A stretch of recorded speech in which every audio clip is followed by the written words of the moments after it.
Welcome, everybody. This is our February T3, and we're talking about goal setting and persistence today.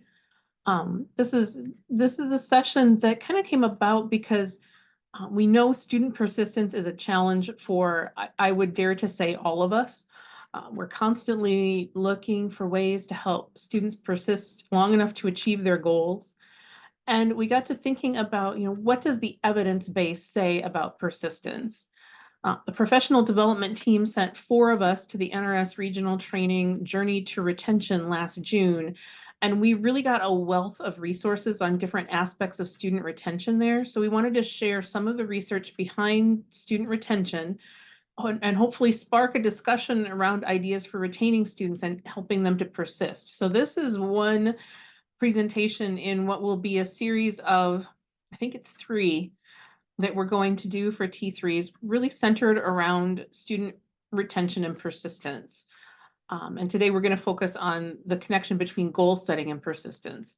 So you all had access to a limited literature review that was based on the resources that were provided to us at that NRS regional training. And the hope behind this is that 1 or 2 of the summaries would pique your interest and lead to further questions or ideas and some discussion today. So I've got kind of a framework to lead us through our discussion today. I've identified 5 overarching themes that I kind of found among those 10 resources. If you just want to jump in and talk about one that particularly spoke to you, I'm happy to do that too. So I'm curious, did anybody read all 10? Oh, Jennifer's nodding. Jennifer did the homework. So did Kate. Yes, Right. yes. All right, good.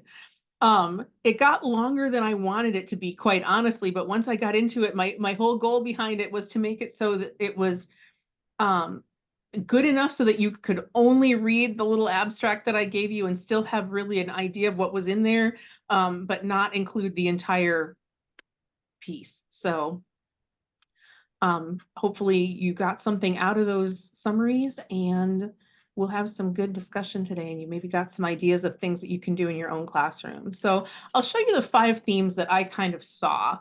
And again, these you may have identified different things or had additional ideas as you read through these, and that's fine. But these are the things that I kind of identified. Defining persistence was one of them. What really is persistence and retention? The different types of goals that students set and which kind lead to retention and which don't necessarily. The importance of feedback to student retention, how program structures can affect student retention, and then positive and negative forces in that goal setting and student retention. So I'll pause here and ask, any thoughts about those 5 themes? Becky, I was really drawn to types of goals Yes. because in our class or in my classroom, we're always talking about our goals, not only just what are your goals for work, but where will you use English, right? So that's like that small goal. That's their goal, right? And I found that really interesting, the difference between a performance goal, which I think of as a teacher's goal, versus a learning goal, which I categorized as the student's goal. Well, then I'm going to jump straight to that one, and we'll talk about that one first, because I like this one too, Diana. And there are a lot of these articles that really spoke to me, and I know a lot of you, because I've had conversations with a lot of you about the research around mindsets, and a lot of the work on the types of goals, I think, really kind of centers around that idea of mindsets and drawing that distinction between thinking about performance and thinking about learning. And yeah, the evidence is pretty clear that students who set learning goals are consistently performing better than students who set those performance-oriented goals. And the one that I found really interesting, this was in that first piece, which is, it's a book. I think it's this one. I think it's the coach one, the Growth Mindset Coach. Which is really based on the work of Carol Dweck. And one of the things that they looked at that I thought was really interesting was that how we structure our classroom and our classroom goals can influence how students see their goals, which is empowering and terrifying at the same time to me. Right. Because, we can have that kind of influence. And that's why I included that target sheet, which is part of AEIDP since I found it. It's in those resources as well. So it might have been familiar to some people, that really talks about that classroom environment and how just that structure of your classroom can really lead to students thinking about their goals in a certain way. Yeah, I think taking out their negative self-talk, Oh my goodness, that's huge. like removing that and having them rephrase it makes a whole lot of difference to their Mhm. attitude and their learning, actually. Yeah, I would agree. I would agree. The other one that I found really interesting in here, and I don't know if anybody else on the webinar today has enough longevity. Let me say it that way. If anybody has as much longevity as I do, I can remember we actually had Pam Meter come as a speaker, as a trainer at one point in South Dakota. So when I saw her name, it kind of, sparked some interest for me, but I thought her study was a really interesting one too. That was number 9 in the list of articles, and it was from a math class. She was teaching a math class, and she really talked about the effect of continuous goal setting, where you're revisiting and revising on a regular basis as part of your regular classroom routine. And what made me think of it, Diana, was what you said about negative self-talk and correcting their negative self-talk. I think if you're making that goal setting, revising and revisiting a part of your regular routine, it can eliminate a lot of that negative self-talk, especially in terms of goals. We set goals for ourselves, and when we're not doing well on them, I hear people around me all the time do this same thing, like, oh, I had a really bad week this week, or oh, I didn't do this. And it's like, well, why are you focusing on the negative things? Overall, aren't you still having a positive result? Let's reframe that. And I think that going back and helping students look at their goals can be a really impactful way to do that. And letting them know it's okay to revise those goals once they're set, right? They're not set in stone. And if something happens and you need to revisit that and revise, you can definitely do that. And it's not a negative thing, that's a positive thing, because you're in charge of making that adjustment. You're still being proactive at it. So I thought that one was really interesting. And the fact that she saw such a big difference in retention between what she used as her control class and the class that was using the continuous goal setting was big. It was like 26%, which was crazy to me. And I think sometimes the students set goals that are maybe unrealistic. Mhm. Like, I'm going to learn English in 2 months and I'm Yeah. going to be out of here and have my promotion, right? So Yeah. helping just not to squash their goal or their dreams, but to help them see, okay, these are some small steps to Mhm. reach that big one. Right? And I think the other thing that you said, Diana, that resonated with me is, you said, how you're going to use that English that you're learning, and that's a small goal, but it's not really. I mean, like, that's the goal, right? That is the goal. Yeah. That's the Versus goal. graduating from this class. Right. What am I going to use outside this Yeah. class? Yeah. How can this benefit me? And I think when you're talking about setting goals, that's one of the most important things, is helping students see how what they're doing in the classroom impacts what their broader life goals are too. And with ESL, it seems so obvious, but sometimes it isn't. Sometimes they can't see how what they're doing in the classroom really connects to what they're experiencing outside. And I think with GED students, it can get even harder sometimes, because you're trying to relate those specific skill sets to what's going to happen once they're done with their GED. So great. Thank you for that. Thank you. When it talks about gutsy goals, I mean, you can have a gutsy goal, but then you should set smaller goals, like a rung on a ladder, to get to that Right. gutsy goal. I mean, don't Yes. stick with just the gutsy one. Say, okay, we've gotten to this step. Now that is an achievement, and now we're this much closer. I think that's an excellent point, Jen. I think that when you're doing those gutsy goals, which I kind of love the gutsy goal, because it really does, it encourages students to look at those kind of almost pie in the sky kinds of goals, right? And say, what can I do? What am I capable of? And sets that positive tone. But you're exactly right. That's a big goal then. And you've got to have those smaller goals marked along the way. And that's one of the reasons that I like how that was from the Eric Jensen. And if anybody has not heard me talk about the Eric Jensen book yet, you're obviously just tuning me out, because it's one of my favorite books, that Poor Students, Rich Teaching book, where he talks about gutsy goals. But then he also includes the micro goals at the same time. Like in the same chapter, he's talking about those micro goals that can really be accomplished even in just a week or two. And I think when you combine those two ideas together, like I'm going to set this big, ambitious goal for myself, but then I'm going to think about how do my actions from one week to the next lead me to that goal. And when I do, this was part of our adult ed, our GED orientation. And when I would do that orientation, I would talk to students about the gutsy goal and the micro goal. And I would say, like maybe a gutsy goal is scoring college ready on all 4 of your GED final tests, which is a big goal. It's hard to do. And explain to them, even if you don't get there, you're still probably passing, right? Or if you set that goal at the minimum and you don't make it, you're not passing. But then I would talk about those micro goals as, I'm going to be in class every day this week. Okay. I'm going to do 2 extra hours in the online app of study beyond class this week. Those are the small things that you do that really lead you to being able to achieve those bigger goals. So yeah, I agree with you, Jen. You can't just have the gutsy goal. You've got to have those smaller goals along the way. And I think most of our students, in my experience, are decent at setting the gutsy goal, and they're really, really bad at setting the smaller goals, at setting those milestone goals along the way. Yeah.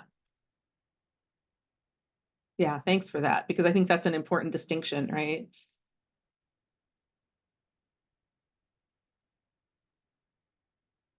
Anybody else have one that really spoke to them, or one of our, can go back to our, I'm thinking about, and something that I was also thinking about, the gutsy goals.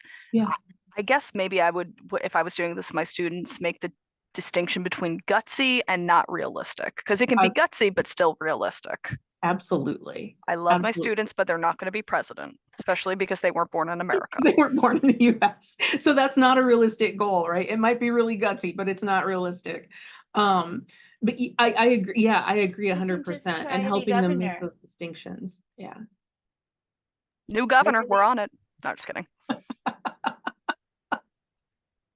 I really like number 2, like the line, learning is a process and not a product. Oh, I yeah. talked this morning to our cultural orientation class about our English program, and the importance of English, etc. And we talked about that very thing, that learning is a process.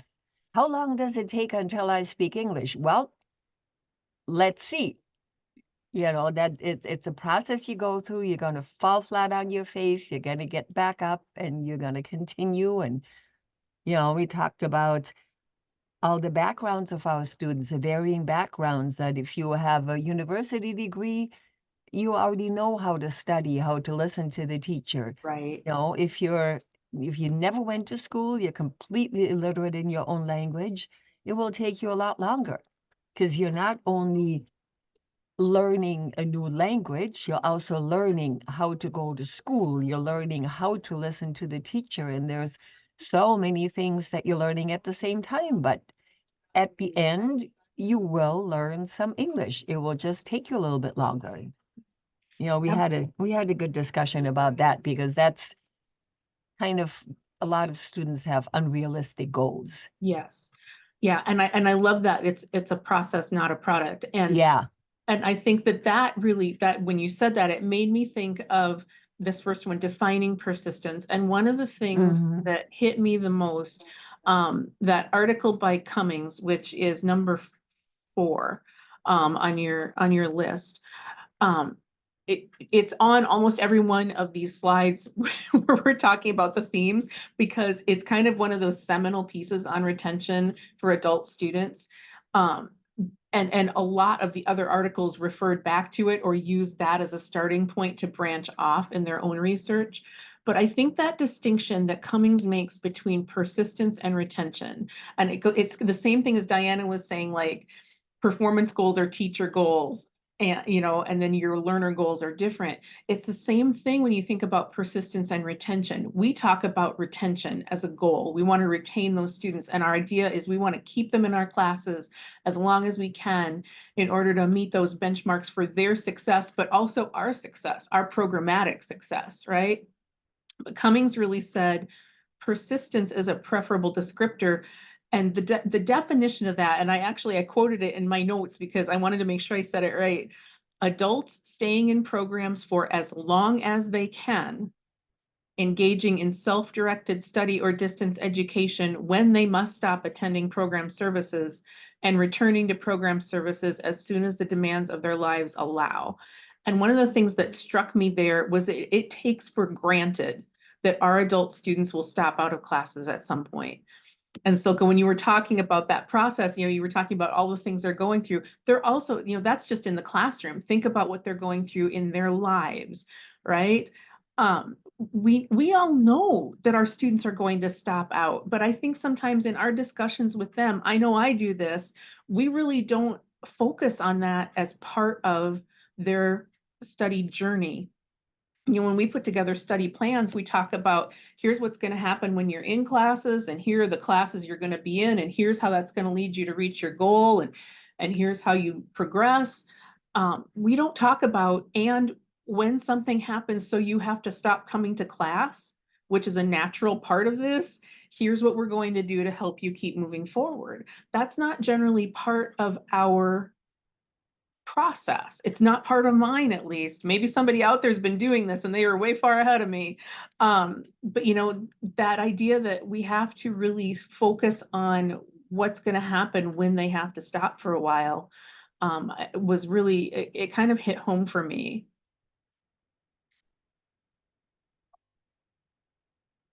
Oh, and Ruth says, I tell my ESL students I'm still learning English. It's a moving target. Languages are alive. That's absolutely right.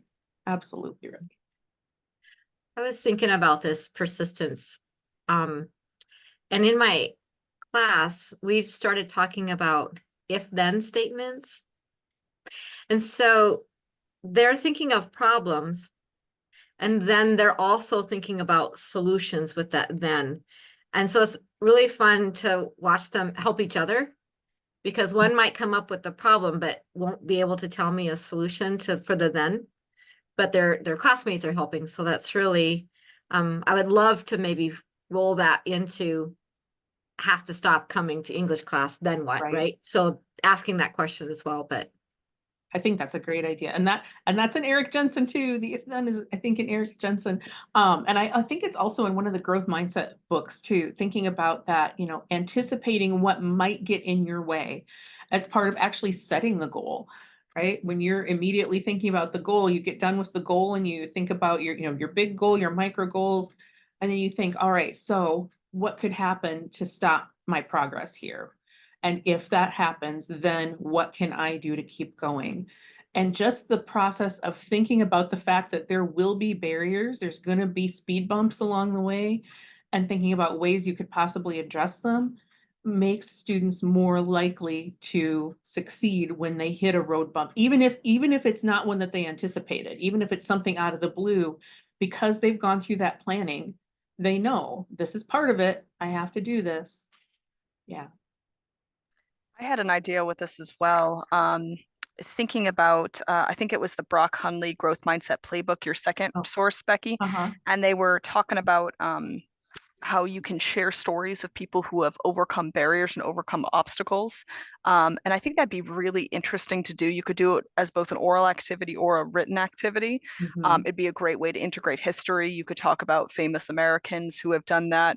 And I'm thinking about just a fun activity that might be nice, like a hero of the month sort of activity. Oh, that's a great like, pick an inspiring American, I don't know, let's say MLK, how he overcame all the obstacles, barriers, did great things. You could make it thematic because you could also tie that in with the MLK holiday. You could right? talk about 4th of July. You could talk about, I don't know, Jefferson and all the political struggles he had to go through to get the Declaration of Independence passed. So it'd be a really great way to incorporate history as well. Exactly. Well, and I'm also thinking, who are people that they know that they look up to, who maybe can recognize that struggle and persistence in? Um, because I think we all know somebody who's had those kinds of struggles. Maybe it's a health issue. Maybe it's, a life issue, a parent or a grandparent who had to overcome something in their past, or someone from their culture. If you're working with English language learners, that we might not be familiar with. Yeah, I like that a lot. And I like the idea of making it kind of a regular thing, because then you're constantly bringing in that positive reinforcement as well. Yeah. And this one I think this comes out of Eric Jensen too. And I also quoted this one too. Lack of persistence isn't necessarily a bad thing, right? We talk about students who leave and we try and focus on what went wrong or what could we have done, right? But this is the quote: "A lack of persistence in adult literacy instruction, while appearing to be a poor choice, actually may be a self-regulated adaptive response to the constraints of competing demands and the need for trade-offs in life." So they might be making a really good choice, and we don't necessarily always recognize that. We're always kind of thinking of, oh no, they stopped out. Oh, that wasn't a great thing. It might have been the best thing they ever could have done. And it actually made me think of a woman that I worked with years ago in our GED program. She was in her mid 40s. She had a couple of grown children and one in high school, married, in a pretty good situation in her life, and decided, I need to go back and get my GED, right? She had left school when she got married. She got married very young. And it was like November and we were coming up on the holidays, and she'd been just a really great student and she was making good progress. She'd taken a couple of final GEDs. She had a couple more to take. And she just, like, all of a sudden in November, I could tell something changed with her. And one day after class, I was talking to her and I said, is everything going okay? And she said, oh, I'm so stressed out. I don't know what to do. I'm going to have people for the holidays. I've got these things going on. The kids are going to be home. And, she just kind of all these things. And she, you could just feel the stress in her. And I said, would it be helpful if you just stopped for a while? I mean, you don't have to come to class right now. If you've got all these other things pulling at your time and your attention, just take a break over the holidays. You can stop and then, come back in January when everything's settled down and pick up where you left off. And she said, you mean I can do that? Well, yeah, absolutely. She got tears in her eyes. Like, it was just such a relief for her to take that pressure off. It's like, here's this thing, right? And I don't think I'll ever forget that, just because it made such an impact on me, like giving her permission. And she, as an adult, didn't need my permission, right, to stop and take care of her things at home and not focus on school right then. But I do think that sometimes it is up to us to help students see that, that might not be the worst choice right now. That might be a really good choice for you right now. But we have to think of it that way then too, and not think of it as, oh, they did a bad thing by stopping. It's going to slow them down. It's going to impede their progress.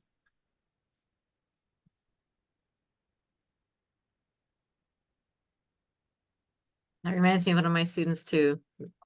She's like, teacher, I'm so tired. And we talked about her schedule and she's getting 4 hours of sleep a day. Oh my goodness. And I said, maybe every day coming to school, maybe one day stay home and sleep or something, And that, just like you said, Becky, it's like their desire to please the teacher sometimes overrides their needs. Yeah. And just giving them the option to sleep another hour, whatever. Right. Your brain will learn more. Exactly. right? Exactly. Yeah. And that you can't discount the impact of that stress on their learning too. And yet Ruth says sometimes we just have to say to heck with the data. But I think that you're right. You know, I think our data ultimately will improve because if students see that needing to stop and being able to come back is a viable option, I think honestly that improves our outcomes because they won't hang in during times when they're not going to be productive anyway. And then maybe they'll come back and be re-energized at a point where they're a little more able to hang in with us. Yeah. And I think that go ahead. Well, I was just, if you can catch them before they officially leave, they're more apt to come back. Yeah, I've noticed, and I'll say, come back, you know, take a few weeks, they'll come back. But if they lose them totally, and then you get in contact with them again, it's a little harder to get them back. Yeah. Yeah. I found.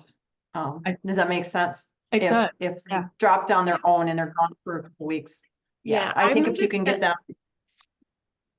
I've noticed that as well, and I've noticed a few times. I think that students are, I don't know if it's like embarrassed or ashamed that they have to stop for a while or that they like can't. And yeah, I was surprised how many conversations I've had that are like, it is okay, like you can it's fine. You are very welcome to come back when you are able. And so yeah, having those conversations was eye-opening and helpful because I didn't realize that was deterring students from coming back after like if they missed a few weeks or something. Sometimes they feel like they're in trouble. You know, like they're going to get chewed out or something, which I And don't know like, what we've ever done to lead them to believe that. right, I've know. never chewed out anyone in my life. Same thing here. My guess is it comes from prior learning experience. If you don't do your homework, you think you're going to get beat. I have students who've been with me for years. And I'm like, teacher, I didn't do the homework. I'm like, what am I going to do to you? Yeah. Come on.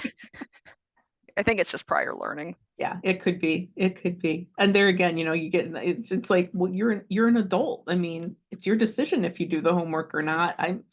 I can't force you. I can't, you know, I can't do anything to you about it. So yeah. Yeah, it's very interesting. It's very interesting. We've kind of talked around this one, so I skipped over to this one too. Feedback and feedback in terms of goal setting and how it can enhance persistence. I think I've heard a lot of you talk about that, and you know, feedback in terms of stopping out, like Jen just said. You know, if you can catch them and tell them, you know, this is okay. That's a good piece of feedback too. But when you think about goal setting, and doing that feedback loop with them, and remembering that those mistakes and setbacks are another way to learn, and that you're just adjusting your path, I think is one of the things that's really valuable. Oh, and I was wrong. It wasn't Eric Jensen. It was Brock and Hunley that did the if-then plans, because that was one of my notes here. And this is where one of the articles really centered around career navigators. And one of the things that the research called out was that career navigators, one of the big pieces of their role is really providing feedback on how learner skills translate into the world of work and helping students see that so they're making more informed academic and career decisions. And, you know, I never really thought about it in those terms. That, you know, it's just really that feedback on here's what I see you being really good at and really interested in, and here's how that can transition into this career that you might be really great at, which I thought was interesting.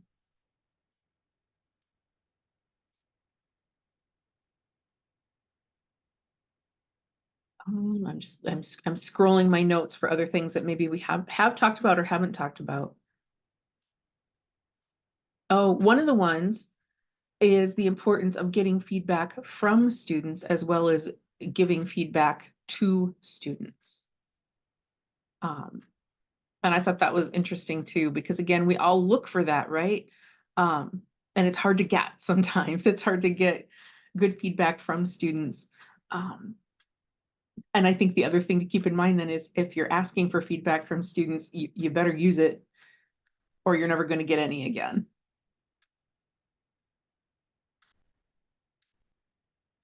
I don't know, at the end of class period, like every week, I'll say, do you have any questions or is there anything different? You know, I give them the opportunity, but a lot of them don't want to say it in front of everyone. So I'll stay after, you know, give them a chance to talk after everyone leaves, but yeah, for them to do it often enough where, yeah, they might say, go too fast, or you're going too slow, or the littlest stuff. Yeah, yeah, absolutely. And then again, there were a couple of studies, number 8 was one of them, the study by Kirka, that it was talking again about reviewing those goals on a regular basis and making that part of your class to review and revise goals on a regular basis. And that can include helping to redirect students in various ways. You know, you talked about, Kate, that realistic goal. It has to be realistic. And if students start to get a little off track that way, or even, you know, thinking about alternative pathways to the goal, that again can include postponing your work on the goal or shifting to another goal path. I don't know, it's I'm not sure I know anybody in the field of adult education who planned to be in the field of adult education. So we all know about shifting goals, right? And finding yourself on a different pathway than maybe the one that you anticipated. And I think sometimes sharing those stories with our students can help too. There are a couple tools on different kinds of feedback and feedback that you can teach your students to give each other and your students to seek for themselves too. You know, the 3M feedback tool was one of them, where you think about milestones, methods, and the other M is escaping me.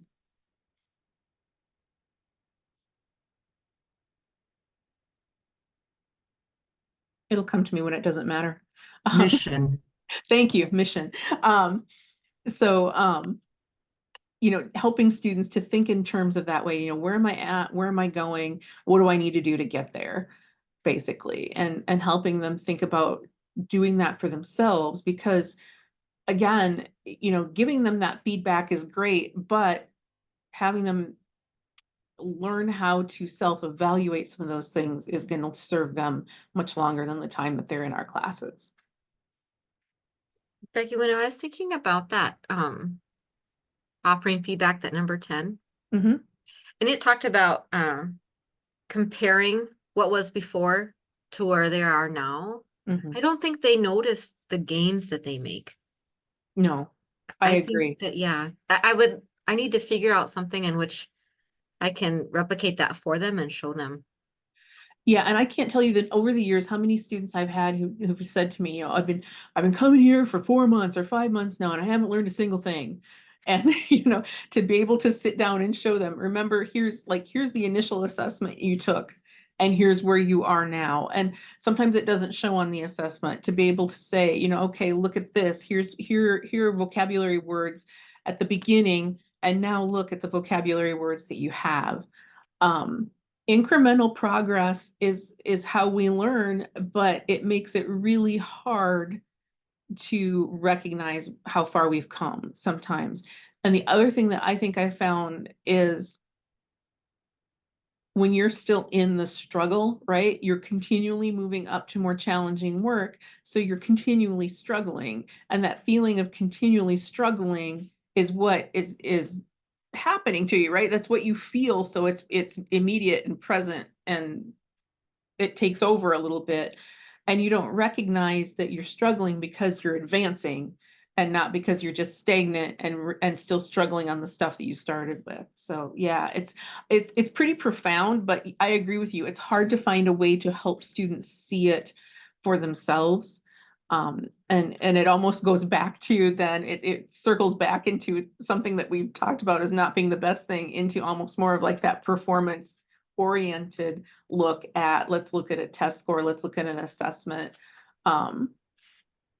You know, you can look at student work though, certainly. And I think our ESL students are good at, I know all of our ESL students like to keep their like binder of papers, right? And if you go back to the beginning of the binder of papers, you can kind of see, even if you just take out lessons that you did with them and show them, look at this, what about this? Isn't this easy? You know these words, you know how to write this kind of sentence now.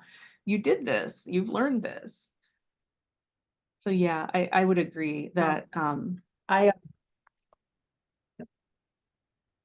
Jen? No? somebody else was talking. I was just gonna say, I've had a couple students in my class that said usually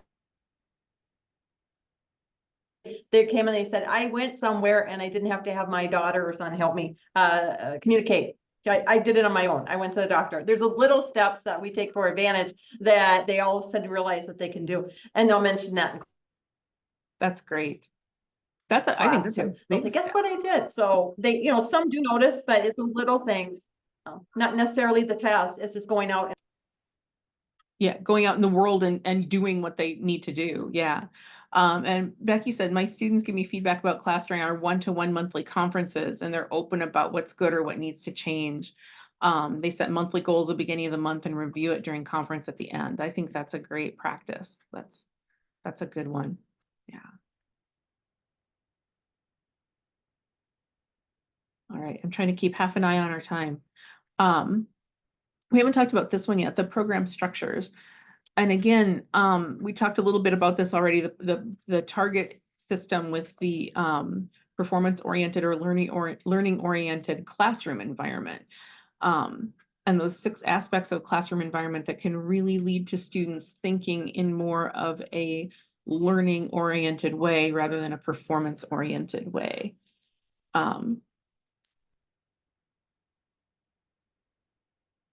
Oh, Danette, yeah, I think if you're still here, if not, you'll see it on the video when you watch later. I don't think there's necessarily a set number of minutes, but I think that it can be as short, yeah, like a 5-minute thing. You can discuss those goals in a short amount of time with students. It doesn't have to take up a whole chunk of your lesson, in my opinion. I think Diana said the same thing. It's just the idea that you're continually looking at them and getting in that habit of continually looking at them and giving yourself feedback on them and getting feedback from other people, that leads to that habit built into your students as well, to keep looking back at their goals and revisiting and revising. So yeah. And when my students tell each other, then that kind of like Uh-huh. cements the goal better than just talking to me. They talk to each other. The more people you tell, the more likely you are to reach the goal. I mean, there's evidence behind that too. One of the things that they mentioned is developing those detailed written learning plans and making that part of your regular institutional practice can lead to increased persistence because you're helping students see that their goals are part of your goals as well. And then one of the ones that I really thought was interesting in here, number 6, that we haven't talked about a lot, this was the study that followed minority serving institutions. And I thought some of its findings in the area of program structures were really interesting when you kind of thought about them through the lens of adult education. One of the institutions changed the way they used prior student experience and how they placed students in classes and helped them to plan for their student goals.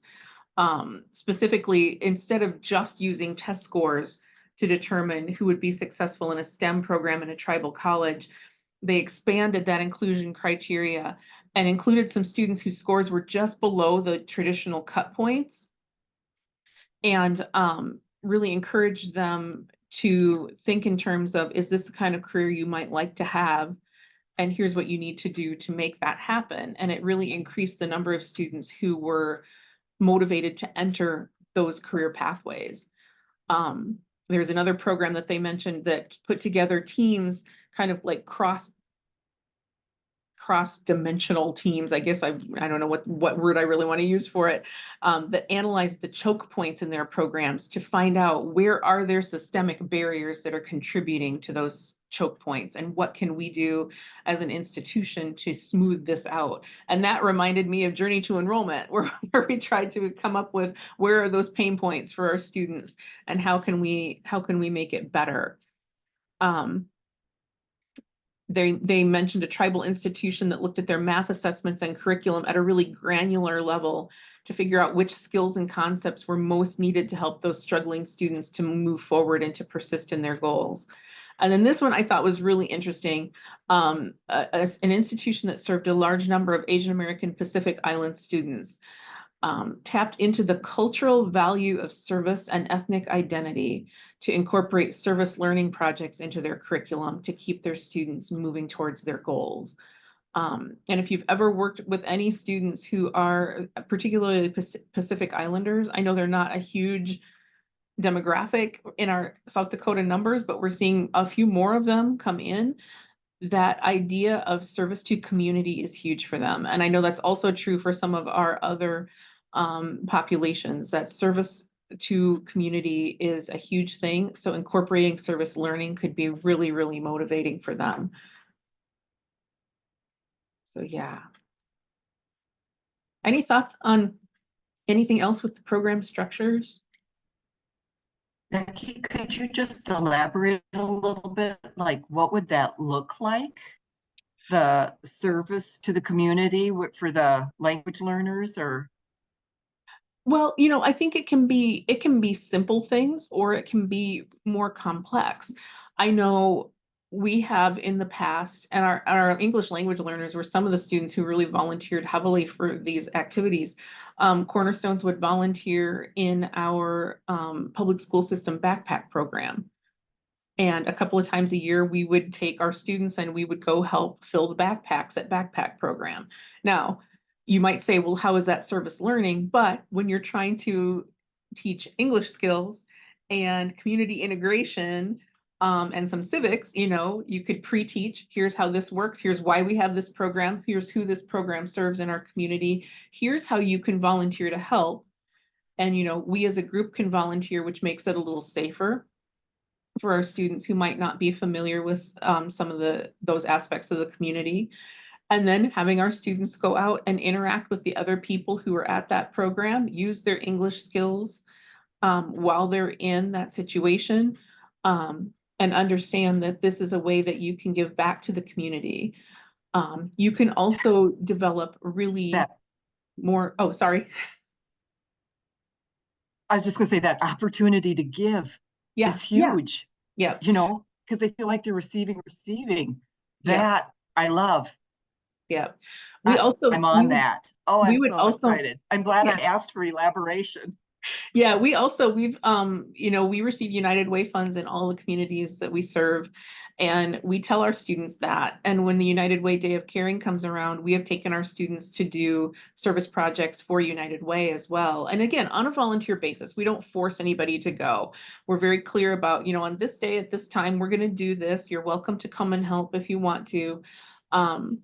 There are also things that you can do for service learning that are really formalized projects where, you know, you can build whole lesson plans around a service project that students might be interested in.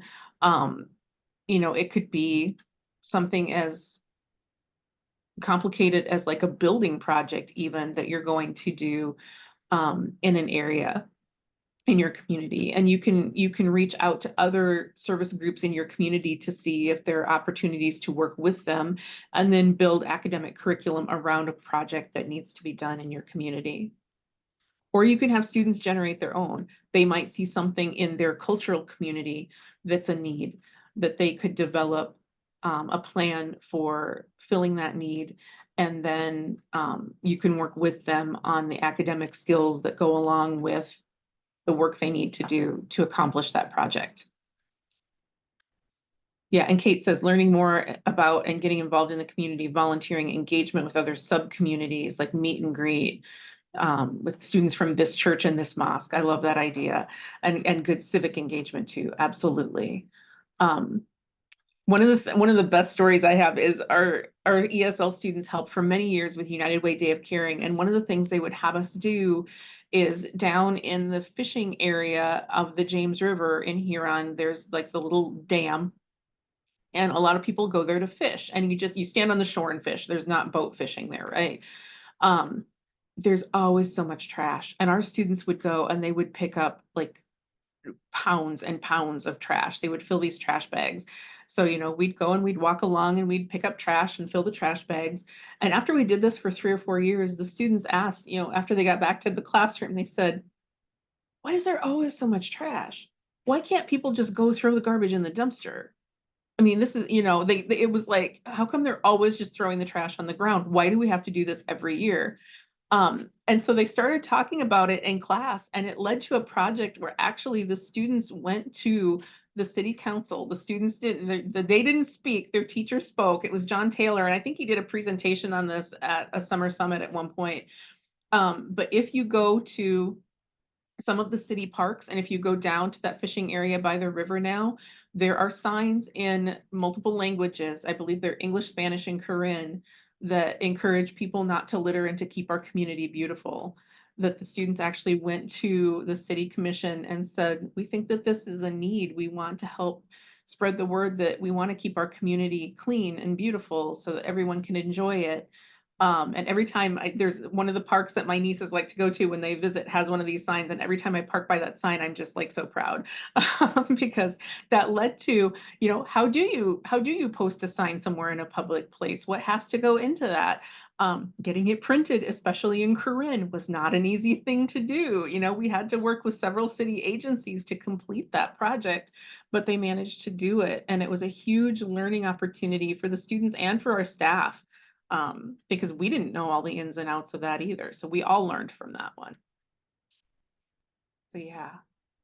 I'm thinking of a case study I read several years ago. I can find it and dig it up, but it was about a group of students, young female students at Zaatari refugee camp in Jordan. And they had these young girls together. I'm not sure if this was for English learning or just education in general, but one of the projects they did, they had the girls go around the community and identify problems. And they noticed a similar thing, trash and recycling. So they made a whole project about the need for recycling and what we can do, and presented it to the leadership of the camp, and they got their ideas implemented. And I think that's really powerful. I mean, this is for young learners, but for anyone to see when you can get to see a tangible result to your work. And of course, it's great project-based learning. So yeah, I think it's awesome. Well, and you think about all the things that go into that, writing skills, speaking skills, some research skills, and different disciplines that they had to incorporate there, especially on something like recycling, where there's a scientific aspect to it too, and an ecological aspect to it. Sometimes a cultural aspect to it, because different cultures have very different views on what you do with your garbage, So yeah, service learning can be, I think, very powerful for a lot of our students. And yeah, the idea that you can give back. So many of them have that ingrained in them as a cultural belief, but also just, making them aware that some of those organizations like United Way, who provide funding to us to help provide our classes so that they don't have to pay for things, can be a powerful thing as well. So yeah. And then I think this is the last one, positive and negative forces. And this again comes from the work of Cummings, but there were several of the studies that referenced it. Increasing and supporting positive forces that learners deal with, and mitigating negative forces, whether that's in their personal lives, in their classroom lives, everything all together. And thinking about those things during that goal setting process has been found to really impact student persistence. And there were several of these studies that noted the impact of those positive and negative forces on student persistence. And you can see some of the findings on the slide here regarding, they call it force field analysis, which it sounds so sci-fi, but it's really just thinking about positive and negative influences on students' lives and what they're going through as they do their work with us. And this category was really, really interesting to me because I recognized so many things that I have observed in my own students over the years, in the impact on those forces on persistence in our students. And one of the things I thought was interesting is in the Cummings article, they found that students who persist and students who stop out both explain those forces affecting persistence in the same way. It's kind of universal, right? And the other thing that they mentioned was that positive supports are more critical to persistence than negative forces.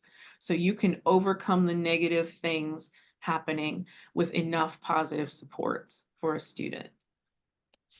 And I was just thinking about those positive supports, and they don't have to always just come from the teacher. No. As I build community in the classroom, that positive support is actually their classmates Mhm. who can relate more maybe to the things that they're going through, and they can talk to them about it. And so I find that as they build community, as soon as they walk in the door, they're not listening to me.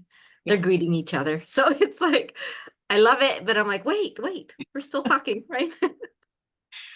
I always say, Diana, I know I've done my job as a teacher when they're teaching each other and I don't really have to be there, right? Right? Because then that community is kind of taking over and they're helping each other and they're learning together. So I would agree. And I think that it's better if not all the supports are teacher oriented. One of the interesting things that we've found, and this is a story I know Kim likes to tell, her husband has a business here in town and one of his employees was coming to our English classes and he said he was talking about his teacher and the boss lady, that the boss lady was his teacher. And she's like, I'm not a teacher. I'm the one who's there to greet him when he comes in, right? But he sees her as part of that learning community. She's one of the people who's here, who speaks to him, who says hello, who encourages him, just is friendly to him. And that's part of that support system that he feels when he comes to our classes. So it doesn't have to be a teacher, it can be a classmate, it can be anybody in the building who's just making sure that they, even just saying hello to someone and greeting them is a positive support. The Pam Meter article was another one where she talked about that continuous goal setting and addressing those barriers to persistence that the students are identifying during that goal setting process and during the goal revisiting process. To help identify the negative forces. And then again, with the if-then plan, kind of come up with positive supports that can impact and keep you going. I was doing a Best Plus and one of the questions was, the